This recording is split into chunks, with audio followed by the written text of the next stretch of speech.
Welcome to Feeling This Life. We're a family support podcast that dives deep into the triumphs, challenges, and strategies that are part of the lives of those who care for young children with blindness and visual impairment. I'm Paige Maynard, and I'm a teacher of the visually impaired and early interventionist at VIPS, Visually Impaired Preschool Services. And I'm Dr. Cathy Smith, an independent research consultant at Anchor Center for Blind Children. I'm Jenny Castanier. I'm the Family Services Coordinator at VIPS.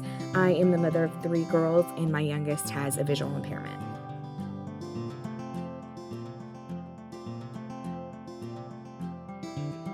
Mr. Frazier, thank you so much for joining me today. We're so excited to have you on the Feeling This Life podcast. Will you please introduce yourself so we know a little bit about you and your role?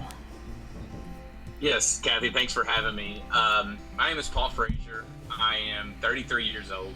I was born and raised in Louisville, Kentucky.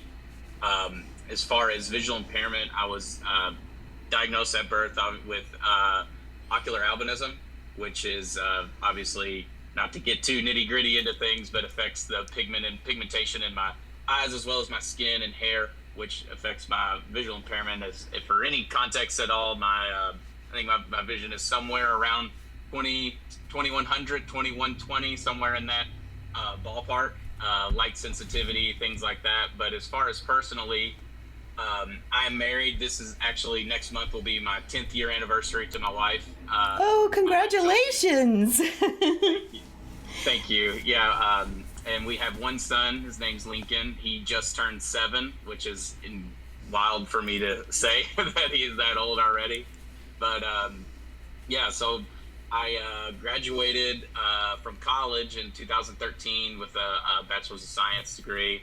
I've gone a lot of different ways with that. My degree was actually in communications with a specialization in broadcasting, but I ended up taking that degree, got an alternative certification through a lot of ways that I won't bore you with, and ended up teaching. Was a teacher, and then was a basketball coach and also an athletic director at some local high schools here in Louisville. Was a basketball coach for 4 of those years, athletic director for 3 of them, and then now in 2019, I left the teaching profession to go and work for my mother and father-in-law. Again, going too much into detail, I guess, but own a machine company with a specialization in aviation repair. So long story short, we do a lot of repair for UPS, with their main hub being here in Louisville.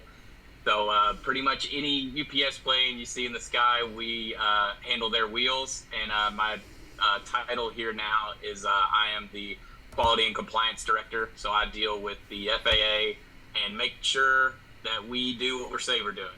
Wow, that's quite a variety of jobs and roles. I love it. That's terrific. Yeah, it's been a wild ride, I guess you could say, but I'm very fortunate to be where I'm at.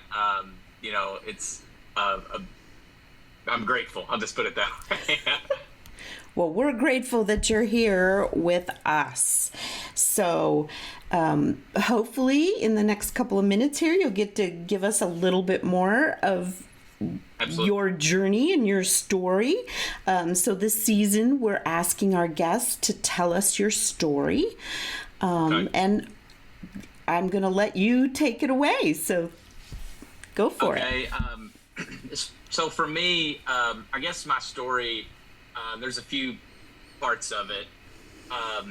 I think the biggest thing for me that I'll start with was that for me, my family was a very sports-driven family here in Louisville. My brother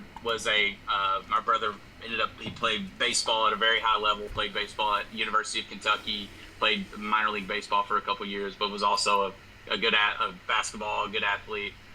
And so I naturally, my mom and dad were big into it as well. So I naturally gravitated towards athletics. And anytime that I say anything like this, it's I try to kind of give the caveat of that sports was my thing. And that's what I found, and was able to make that kind of like my outlet or my avenue of kind of overcoming things. But like whether it's sports or music or anything like that, anytime I've talked to parents of children with visual impairments or other individuals that have it, is I really encourage them to try to find their thing, whatever it is, because as many people know, there's a lot of stuff out there for people to get into that didn't even know. Like, I ran. I was a runner. I played basketball. Much to my mom's chagrin, I played football in high school. Then obviously, she would be a good resource to talk about the decision making that went into that. But I think for me, like I said, I'm kind of backtracking a little bit, but just growing up, obviously with a visual impairment, and then also mine is physical. I look different than everyone.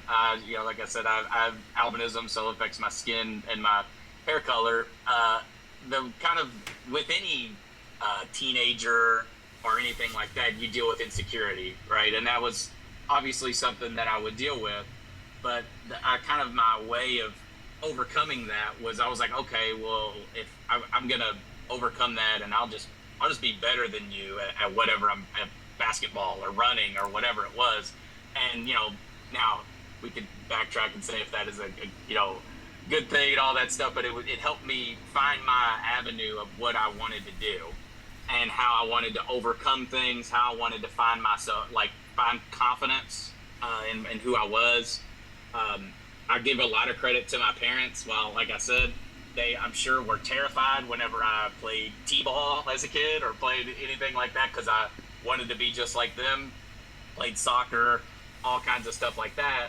And I'm sure they were terrified, but also they knew that I wanted so desperately to be accepted, and I wanted desperately not to be treated any differently than anyone else.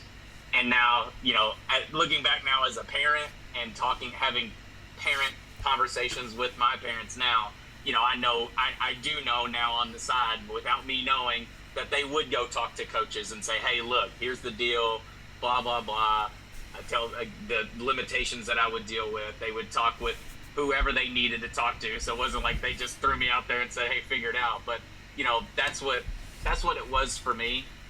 And, even I do want to just a whatever caveat that, for parents, and maybe, like I said, maybe it's music, maybe it's art, maybe it's anything, but I do challenge you. There are a lot of things sports-wise for visual impairments to do, specifically running. I think running is a good one. You can, there's a avid blind running community where you can run with a tether, you can run with a guide runner, and it's been really, I've known a lot of people that have found a lot of success in that, and a lot of just like confidence in community. I know that can be a difficult thing sometimes for people with visual impairments to find their own community. I think because that, especially as you get older, you want, there's things that people with visual impairments of finding an independence, of becoming more independent, and that's just an avenue to get to. That was kind of a side caveat, but anyway, I know I've said a lot, but I will say the last thing is a big part of my story is VIPS, which is Visually Impaired Preschool Services. It's based out here in Louisville, but we got locations spreading out, whatever, and how they impacted my life is huge. My mom was giving news that I was diagnosed with this. They tried to go back as far as they could go back in family genealogy and find the gene on my mom or my dad's side. They couldn't find it. This was 33 years ago, so maybe they could find it. Who knows now? And so they were given that news, and they're just like, this is what's going to happen. So VIPS came alongside my parents and partnered with them.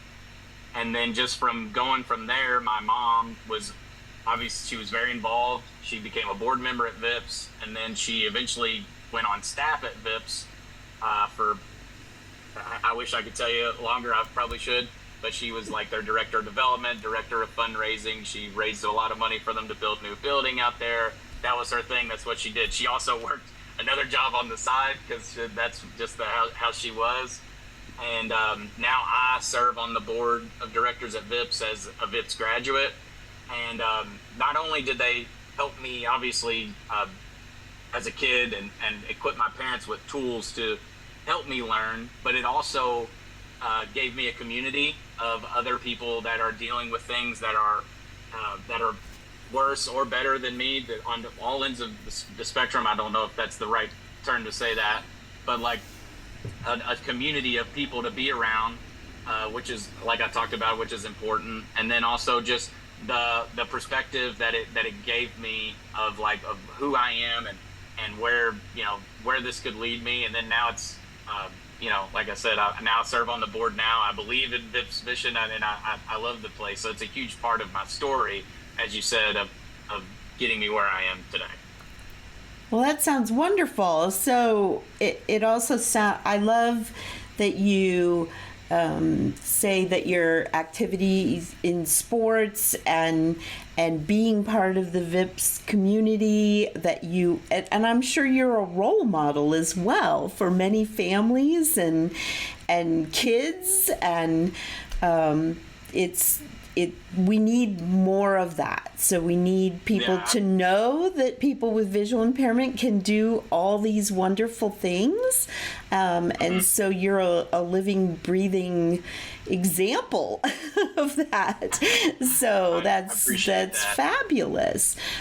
So your mom received early intervention services from VIPS, and that's terrific that you're still involved with that. Do you think that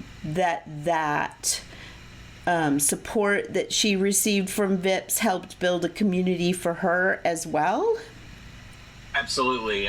We've talked about that a lot, of just kind of giving her other people to talk to that are going through the same thing that she's going through at that time. I have a son now, and she said this, and I'm kind of stealing it from her. Anytime that you get any kind of news that your son or daughter is not 110% perfect, everything, there's not that there's a level of things that you're grieving or anything that you're doing. And so to find a community of people that are going through that, to go through it together, but then also not just doom and gloom, but to have a community of people where you're like, you have examples of people that are doing things, that are achieving things, that are overcoming and accomplishments, and then a network to build support, a network of people that, hey, this worked for us, maybe it could work for you, this program, this grant, this anything. I think it was a huge help for my parents to have that. With VIPS, and then to connect them to a greater network of others throughout the city and around us. And I can't speak any higher of that, of them being able to have that. So you've told us a little bit about you being involved in all different kinds of sports. So my question is, what's your favorite and why? I'd say now that I'm getting older, it's definitely, I've gravitated more towards golf because I'm getting older now, so I can't be out running around like I used to. Oh, interesting. Yeah. So, but as a teenage boy in Kentucky, I was obsessed with basketball. And so you can imagine that. I was out there shooting 1,000 shots a day, trying to be the next I don't know what. But obviously, I was a successful basketball player. I wasn't great by any means, but I had some smaller college offers to play in college. But I decided to hang up my shoes after high school and go get my degree. It's forever. And but like I said, now I've gravitated more towards playing golf, and so that's kind of where I'm at now. That's terrific. So when you play golf, do you have adaptations, or do you... The biggest thing that I have now is I have a people that I play with and that I play with regularly, like my dad, my brother, some friends, cousins, and they know kind of the deal is that when they play with me, they got to help me find my ball, because I can. Okay. If we're getting into the nitty gritty of it, when I look down, I can see my ball, but when I hit it, I can't see where it goes. Okay. I can know generally how it feels, where it should be, that whole thing. But generally speaking, I've just got to have the conversation, and some are better than others at it, I will say. Yeah, you got to be careful. I'm sure sometimes it's like, you're not putting me in the rough, are you? Yeah. So that's funny. That's the main thing that I need with that. But as far as when I was growing up, playing basketball, football, soccer, I obviously struggled with sight. But I mean, a funny story that my mom tells a lot would be when I was obviously, as you get older, and without going too crazy into it, as you get older, things start getting a little more complicated as you play higher levels of basketball. And I remember one day we were learning something new on defense, how we were playing defense, and it had a lot to do with like using your peripheral vision, which that's a part of that I struggle with peripheral vision. Sure. And I remember talking to my mom and dad about it, and they were like, "Why don't you say something to your coach?" And I told them, I was like, I would never do that, because for me, if I tell them that I'm bad at defense because I can't see, then they'll just say, well, he can't do it. If they just think I'm bad at defense, they might think I can get better, so I'll keep playing. So that was kind of where I was with that. Well, that's a good way to address that, I guess. And that sounds like a very typical teenage thing to say. Absolutely. Right? Like, so that does not have anything to do that's about, I'm not going to tell anybody I'm bad at this. So yeah terrific. That's what I kind of said at the beginning with obviously when you're a teenager, the some of the worst things that you can have is for somebody to be looking at you or paying attention to you or anything like that, or giving you special attention. I'm not saying that's right. Right. Looking back on it now as an adult, I have a little bit different perspective on that and how I may handle that now as an adult. But when you're a teenager, the last thing that you would want would be for somebody to give you that, anything like that. But for me, like I said, I've said it before, but my whole thing was like, well, I'm just gonna work harder than anyone else, right, to get where I'm. If I can't see as good as you, I'm gonna outwork you, and that's kind of how I did with any sport, or whether it was sports or anything that I did at that age. That was kind of how I looked at it. Well, it sounds like you're a pretty motivated person even now, so we're so glad to be able to talk to you. Is there anything else that you would like to share with families or providers of young students? I would just say, kind of reiterate what I said of like, I think how important community is. I think for anyone, anybody in the way our world is today, we're becoming more and more wanting to stay to ourselves, and that can be good, don't get me wrong, but just finding community, and if possible, I do encourage families to, as your kids get older, to trust them to try to find their own communities and find their thing, whatever their thing is. Like I said, I keep saying it, my thing was sports. That doesn't mean it has to be sports for anyone. I encourage them to explore their likes, their interests, and try to find that community and find what their thing could be, because it really helped me, again, as a teenager, to find my identity and who I was and what I wanted to do and who I wanted to be. It really helped me find my identity and find a community of people I know that is a big worry for parents, for that their kids, may be stagnant and not make friends and not meet a potential spouse or anything like that. I remember talking to my mom about that. That was a big worry for her. And I encourage families that if it is at all possible, to try to find that community and try to push their son or daughters to find whatever their thing is, because that was a big help for me growing up in that way. Great. Well, thank you so much for doing this with. It's been a pleasure to talk with you. And I'll be thinking of you next time I see an airplane or a UPS plane. So thanks very much. Thank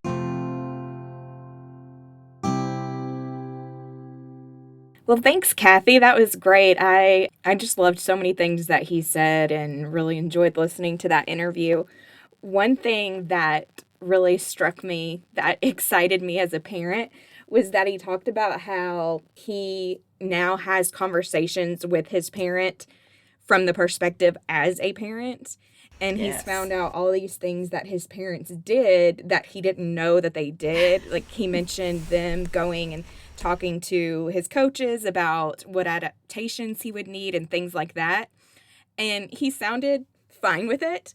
And I know that sounds silly, but sometimes, like, I'm like, oh, do I say this? Like, what would she think? Like, right now, she would tell me not to. And she would be so adamant about it. But I think it's the right thing to do. And he kind of alluded to how he probably wouldn't have liked that either, but he understands now. And so that just made me feel better as a parent that he's not angry. Yes. That he's grateful that his mom advocated for him when he was younger. Yes. Maybe I should just record that, like, play it for them every time they think that I'm being annoying. Look, this guy, he likes his parents helped him. Right. So parents, the lesson is parents should know that advocating for their child is worthwhile in the end, right? Mm-hmm. Yes. Yes, for sure. I like that little story that he told about how he so badly didn't want his parents or himself to share with the coach that his peripheral vision was impacting his defense. Mm-hmm. And so he just kind of had that idea where he just told himself, well, if I can't see as well as you, I'll just work harder than you. And that really appeared to be a factor in his success. As another perspective, I kind of wonder if it could also maybe sometimes lead to burnout. But what are your all's experiences with that sort of mindset? Yeah, I mean, I think that everything needs balance. So, you know, not constantly feeling the pressure and those sorts of things. But I think even for kids and adults that don't have a visual impairment, that's something that they can really learn from. I mean, nobody is going to be the best at everything. And a lot of times the thing that you like the most, you might not be the best at that. And you can just, you know, continue to work hard, and nobody can take that away from you. You may never be the best person, but you can always work hard and work harder. Yeah, I think that kind of is a callback to one of the expanded core curriculum skills that we talk about as teachers of the visually impaired, with self-determination, and then also as well with the development of play skills that kids really need to be able to, like, have iteration in their play where they try something and then maybe they have a failure, but then they learn from that because they keep trying and maybe they weren't able to do it the first time, but they keep working at it, and it can really help their sense of self-efficacy and self-esteem, because whenever they maybe had some challenges in the beginning, they were able to work through those and kind of come up with some ways to help themselves to be successful. And I really feel like you can kind of see that in the way that Paul has been able to live his life, that, you know, like, he's had all of these career successes. He sounds like he really has good relationships with his family and, you know, even within athletics as well. So that him learning to really just kind of buckle down and try, even though he had some challenges, I think is really encouraging. Yeah, it's not just about vision, right? Because obviously you have the vision that you have, but if you can have others help you figure out how to and work really hard to figure out a way to do it the best that you can, then you're going to be successful as he is. So I think that's a really important lesson for everybody to know that. And I liked how he thought enough of himself. He believed in himself enough to say, I can work harder. I can do this. Not, Yes. this is what my life is. Like, what am I going to do? Like, he really went out and did what he wanted to do. Well, speaking of learning a lot from his story, what research kind of supports some of his experiences, Cathy? Yeah, so one of the things that he said multiple times that I thought was really important, and we can talk about this after, is how he thinks it's important for kids and parents to help build community. So find the thing that you're good at and build that community to help you. So one of the things I looked at for research was to look at community, and there wasn't a whole lot out there, but one of the kinds of community that they are starting to research for this population is social media. So a lot of adults and children with blindness and visual impairment are reaching out and on Instagram and using Facebook and all that other stuff, and how they are trying to reach out to each other just as the rest of us do. And then some of that research is showing, of course, the issues may be involved with accessibility and how can they do that. But I thought it was a nice tie back to our interview with Katerina Rivera, who's on Instagram and certainly reaches out to lots of people in that community. So I thought that was one thing that research could show is helping. And then the other thing is I kind of went back to an early article by Dr. Mindy Ely in 2014, and she looked at preschool peer group entry. So how do you make friends when you're in preschool? And I think this will really address our audience and what parents might be thinking about. How do you build that community? And some of the strategies are, of course, parallel play, so where kids are playing next to each other. And if they can't see that child next to each other, how do we address that? I know one of the things that we do frequently at Anchor Center, and I'm sure you do it at VIPS, is to have kids really next to each other, so touching each other so that they can tell what that other child is doing. Yes. Like maybe we put two of them in a swing or in a sandbox and let them touch each other with their feet and hear each other laugh and do those kinds of things. So that's a great way to encourage your child to kind of reach out to the children next to them. Another way is when they get older and they're starting to talk, is to being able to talk about yourself. So teaching your child to say things like, I know how to do that too. So maybe there's a group of children playing with blocks or in the sandbox or throwing a ball, and can your child go up to the others and say, I know how to do this, can I play with you? That is a great way to start to enter a peer group and build those social skills. So attention bidding, like bouncing a ball on the table in front of a group of kids or yelling or throwing, those are not good ways to get into a group. And research does show that kids who struggle with social development and making friends are most likely to use those skills. So we really want to go back to that parallel play and being able to talk about yourself and what you can do. So it would kind of be like helping our little ones to find how they can participate in what the group is doing versus coming in and kind of like disrupting, quote unquote, what the group is doing, like by like a look at me, look what I can do, if it's completely opposite of what the rest of the group is doing. Yeah, so the adult role would be teaching kind of your child those statements, like I can do this, or I don't like that when somebody does that to me, that kind of thing, modeling those statements. And then if the adult can kind of help the child with the visual impairment know what's going on so that they can use those strategies rather than coming in and saying, hey everybody, let's play with so and so. That's not how we want our kids to learn to do things, be social themselves. So yeah, that's not how it happens naturally.